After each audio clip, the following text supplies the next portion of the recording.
The Pacific Ocean in March 1943 was not a place for the unlucky. For the crew of the USS Tunney, luck had seemingly run out somewhere between the depth-charge racks of a Japanese destroyer and the malfunctioning valves of their own ballast tanks. A submarine is a creature of the dark and the deep. It is a predator that relies on the invisibility of the water column to survive. But as the sun rose over the Bismarck Sea, the Tunney was stripped of its only defense. She was running on the surface, a term that in 1943 was synonymous with a death warrant.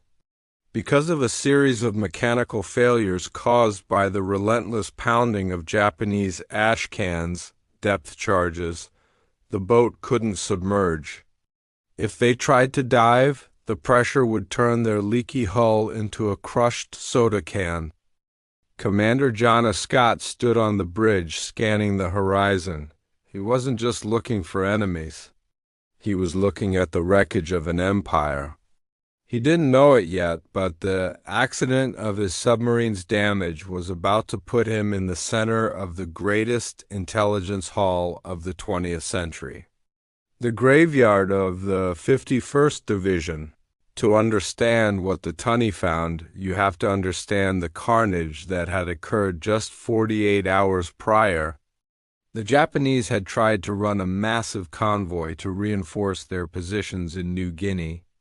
They called it Operation 81. The Americans called it a turkey shoot, using a brand new, terrifying tactic called skip bombing.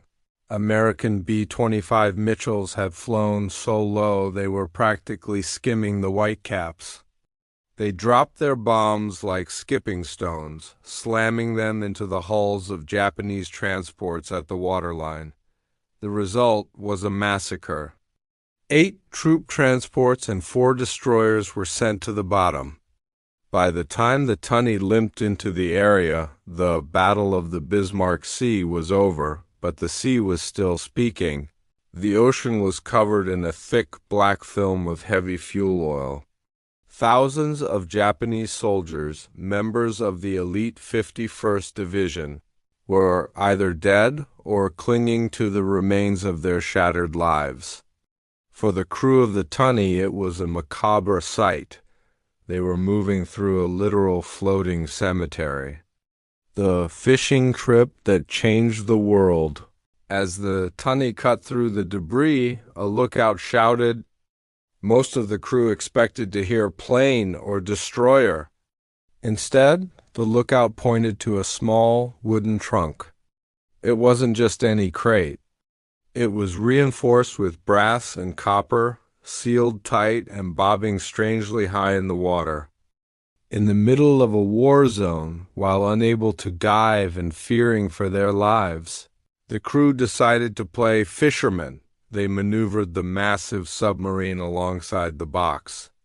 A young sailor, risking the sharks and the slick oil, hauled the trunk onto the deck. When they pried it open with a fire axe in the cramped, humid galley, they didn't find gold. They found something much more valuable to a nation at war. Paper. They had recovered the Imperial Japanese Army officer list. To the average person, a list of names sounds boring. To the codebreakers back in Pearl Harbor, this was the Rosetta Stone, cracking the unbreakable code. Up until this point, the U.S. Army's intelligence units were hitting a brick wall. While the Navy's codes, JN-25, had been partially cracked, the Japanese Army codes were an entirely different beast. The Japanese Army was obsessed with hierarchy and bureaucracy. Every single officer, from the highest general to the lowest second lieutenant, was meticulously tracked. The list the Tunney found contained the names, ranks, and unit assignments of every single officer in the Japanese Army. 1. The power of a name. In cryptography, you need a known to find an unknown. If the Americans intercepted a message that they knew was being sent to a specific colonel, and they now had that colonel's name and his unit's code name from the Tunney documents. They could begin to reverse engineer the encryption. The officer list provided thousands of these cribs. It was like having the answers to a crossword puzzle before you even started. Within weeks of the Tunney bringing those soggy papers back to port, the Japanese Army's water transport code was shattered. 2. The order of battle. Before this accident, the U.S. had to guess how many troops were on any given island. After the Tunney, they didn't have to guess. They could look at the list, see which officers were assigned to the 18th Army, and know exactly how many battalions were hidden in the jungle. They knew who was in command, how aggressive they were likely to be, and most importantly, where they were getting their supplies. The birth of island hopping. This is where the history truly changes.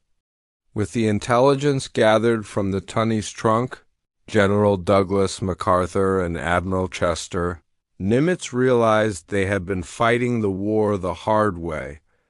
They had planned to attack every single Japanese-held island one by one. It would have been a bloodbath that likely would have lasted until 1947 or 1948, but the documents revealed a secret the Japanese were desperate to hide. Many of their biggest bases were starving. The Japanese logic was that the Americans would have to attack their strongest points. But with the code broken, the Americans did something the Japanese never expected. They ignored them. The Rabaul example. Rabaul was a massive Japanese fortress with 100,000 troops and hundreds of planes. Instead of attacking it, the Americans used the intelligence from the Tunney to identify the small, weak islands around Rabaul. They hopped over the fortress, built their own airfields on the tiny islands, and simply cut off Rabaul's food and ammo. 100,000 elite Japanese soldiers were left to plant sweet potatoes and starve for the rest of the war, never firing another shot at an American ship. This strategy, called island hopping or leapfrogging, saved hundreds of thousands of American lives and shortened the war by at least 2 years. And it all happened because a damaged submarine couldn't dive and stumbled upon a floating box. The men who saw the future. The crew of the Tunney eventually made it back to Brisbane, Australia. They were exhausted, their boat was a mess, and they were probably expecting a reprimand for being caught on the surface. Instead, they were met by high-ranking intelligence officers who whisked the soggy papers away in armored briefcases. The sailors went back to their bunks, likely complaining about the heat and the bad food, never realizing that their fishing trip in the Bismarck Sea had just signed the death warrant of the Japanese Empire. The Japanese, for their part, never realized the list had been captured. They assumed it had sunk with the transport Kyokusei Maru. They continued to use the same systems, the same names, and the same codes, wondering why the Americans always seemed to be hopping exactly where the Japanese were weakest. The final word, a 2,400-yard stare. When we look back at World War II, we think of the big explosions, Pearl Harbor, Midway, Iwo Jima, but history is often decided by the small, quiet moments, the accidents that happen in the middle of a disaster. The USS Tunney was a dead man's boat that refused to sink. In her struggle to survive, she accidentally unmasked the entire Japanese army. She turned a blind, bloody slog into a calculated surgical victory.